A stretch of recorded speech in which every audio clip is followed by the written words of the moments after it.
Karga na yung mga electrical. Yan. Mga tornilyo, andyan na. Tapos toilet. Tiles, dalawang box. Yung buhangin, wala pa.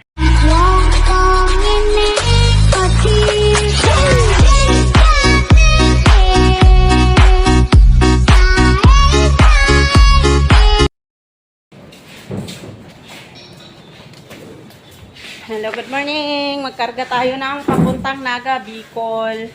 Kailangan mabilang natin ng mais. Baka sabihin na naman, kulang. Kasi yung may project nito, si mukhang kulang. Yan, 4 na poste. Dapat yan ay 8. So, 5. 6. 7. 8. Last na. Bali 8 ang poste.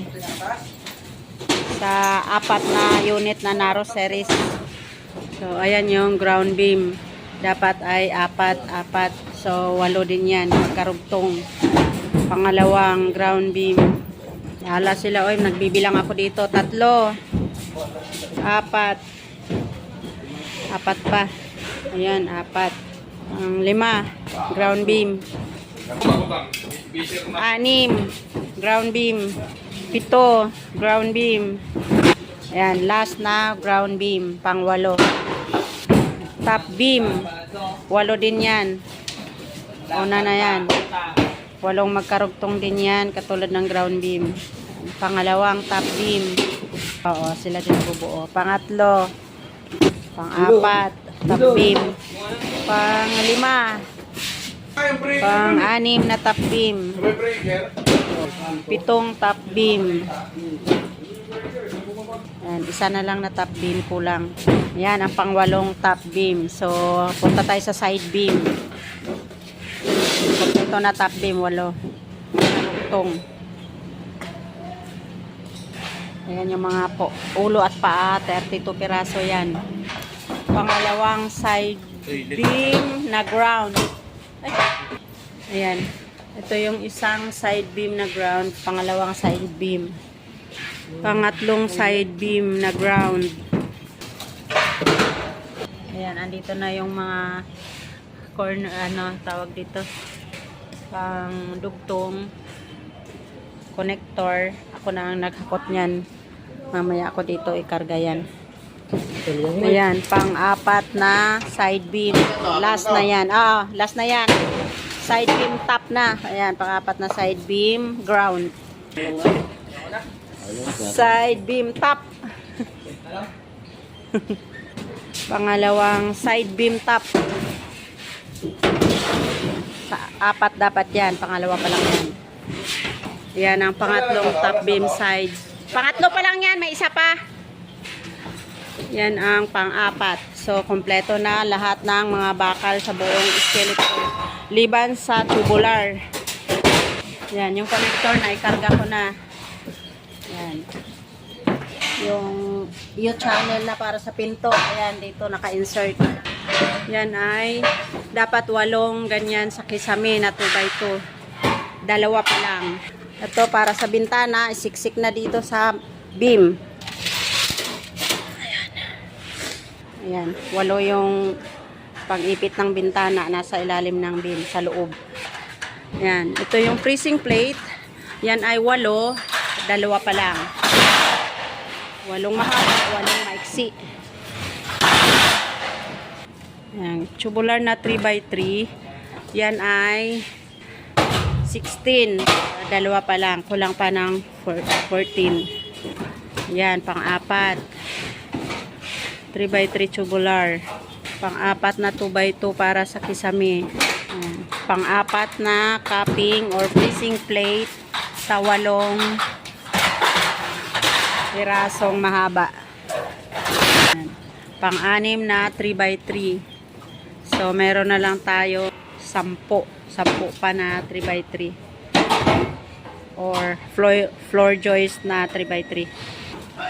Pang-8 na 3x3. So, may 8 pa.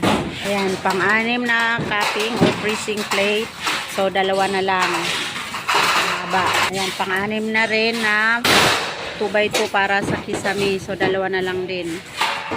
Ayan ay pang-10 na floor joist 3x3. So, 6 na lang. So, ayan yung customer natin. Ayan. Tapos, 4 na unit na narrow series na may toilet at saka aircon bracket. Yan. Yan. Pang dosing 3x3 sa floor joist. So, 4 na lang.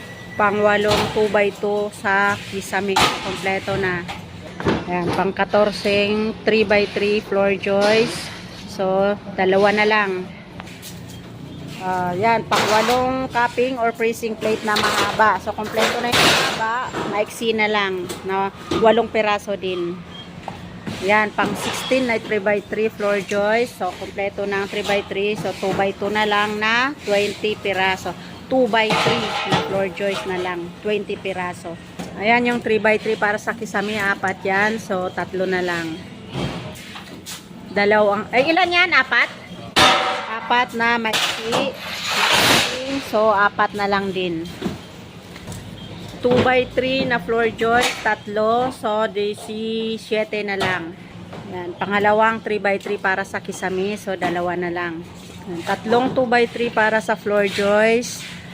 So, ilan na lang? 17, 3, 16 na lang. Ay, 14 na lang pala. Tapos, ito, 8 pirasong ilaw. Ayan ha, bilangin nyo yan. 1, 2, 3, 4, 5, 6, 7, 8. 8. Klarong 8 ha. Ayan, isisiksik niya ngayon sa mga tubular para safe. Puding. Ayan, pang 3 3x3 para sa kisame. Isa na lang, kulang. So, ito 4 na maiksing cupping. So, kompleto na ang cupping natin na unit. Ayan, plus 3 2x3 floor joist. So, kanina ay 16. Ngayon, 13 na lang. 13 na lang. 3x3 pang kisame, pang 4. So, kompleto na. Lahat ng bakal ng kisame, kompleto na. Na may tainga. So, yung 8 na lang na 1/1/2 na tubular na maliliit. So, ayan, 3. Kanina ay 13. So, ngayon 10 na lang. Meron na silang 10 na karga. 12 na pala yan. 12 na. Ayan, 12 na pala. 1, 2, 3, 4, 5, 6, 7, 8, 9, 10, 11, 12. Ayan, so 8 pang 2x3 na floor joist. Ayan. Yan ay 8 para sa kisame. So, meron pang 3 set. Tagwa 8. Plus 3. Ayan, 12, 15. 5 na lang. Ayan, 15 plus 3. 18. So, 2 na lang. Ayan, plus 2. Ay, 2. Plus 8. Pangalawang. So, 2 set na lang. Oo, yan. Sige, ayan, last na. Pang 20 na 2x3. 20 na dyan. 20 2x3 floor joist. So, kompleto na lahat ng floor joist. Yan, gutter, naghahakot pa lang. Bale, 8 yan.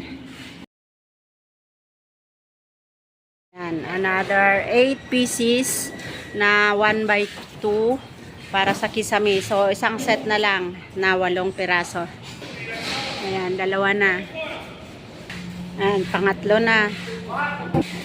Pang-4 na gutter. Yan, isang set. So, kompleto na ang 4 na sets ng pangkisame na maliliit na tubular. Yan, pang-5. Yan, 6 na. 2 na lang. Ano yun? Ay! Siksik lang nila yan dyan. I-welding na lang. Yan, pang-7. Sana lang. Yan, pang-8. So, kompleto na yung gutter para sa 4 na unit. Ang saig ay 20 piraso. Yan, 2 na yung karga. Yan, downspout na 4 na piraso. So, ay 8 piraso. So, 8 pa. Isa pang ganyan paali. So, 16 na yung downspout. Ayan, so kompleto na. Mayroong 8 maliliit na plastic molding at saka 20 pirasong malapad na plastic molding. So, ayan yung sealant. Dalawang box yan. Pumutok na. Tapos yung tornilyo, isa, dalawa, tatlo, apat na sako. Tapos, andito yung doorknob at saka mechanics. Tapos ito yung para sa mga baseboard. Tapos may 8 piraso sa loob na tingi ng na sealant. Tapos ito yung mga para sa electrical na gamit.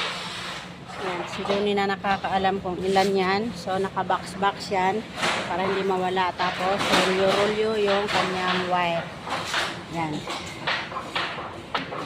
Yan ay para sa 4 na unit na container prefab. Sa Piero na, dalawa-dalawa yung dala nila. So 4 na yan. Kay Kuya Henry at saka kay Jander. Nagdadalawa. Yan, pang-6. 8. Pang-10. Pang-12. Pang-14. So, dalawa na lang na malalapad. Yan, pang-16 na yan. So, kompleto na yung malalapad. Yan, 3 pirasong kalahati. Yan ay dapat ay 8. Ito ay 4. Ay, 4 din pala yun. Sa nauna. So, kompleto na 8. Yan, bintana. Yan ay 8. So, isa pa lang. Yan, pangalawa. 3. 4. 5. 6. Pito. Pang 8. Yan, kompleto na yung ating bintana.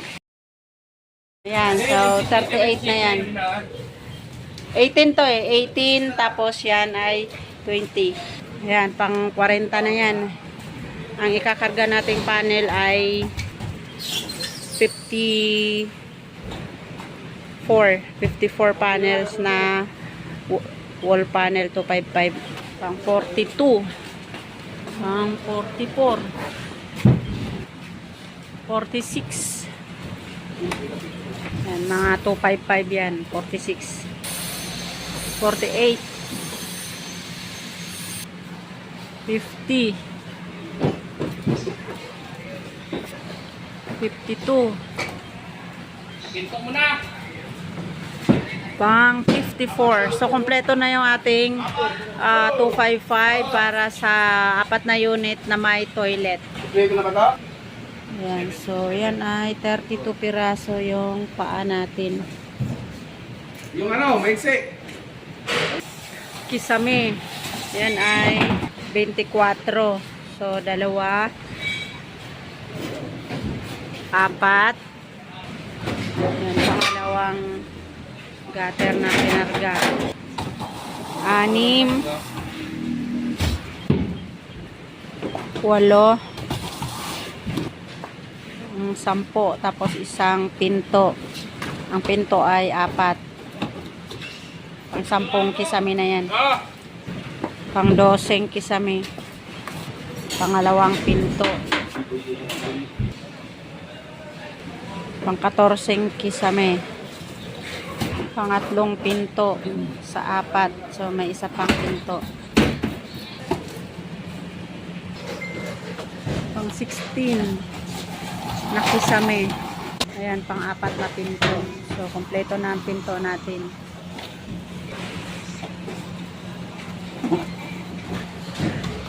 Pang 17. Pang 19. 19 na yan.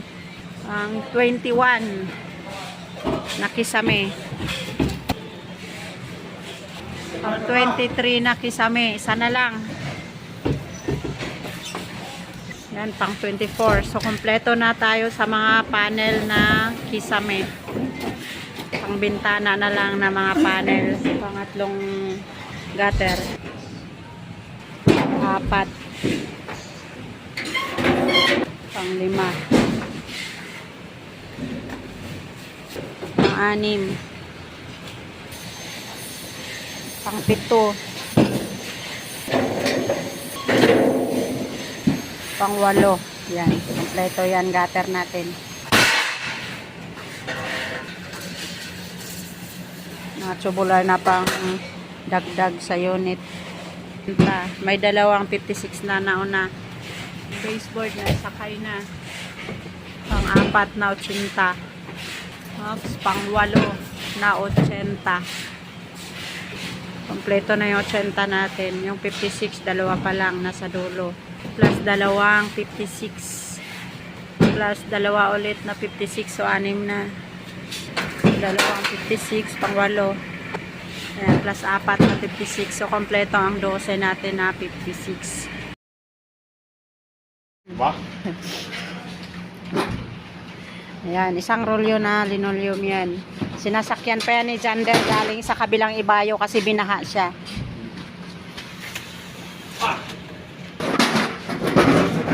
Ayan, yung 4 na flashing. 4 yan. Ang kumuha niyan.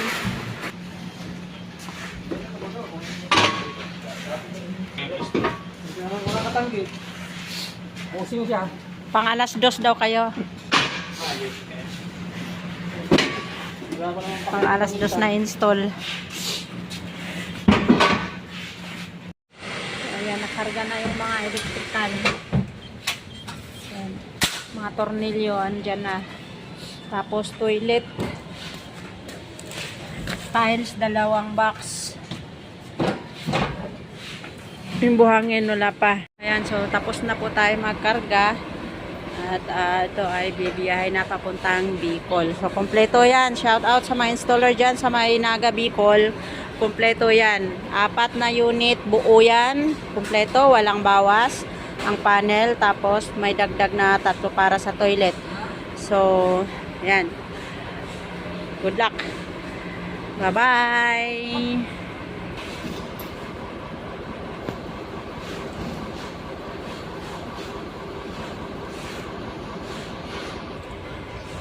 Kaya pala ka na ka.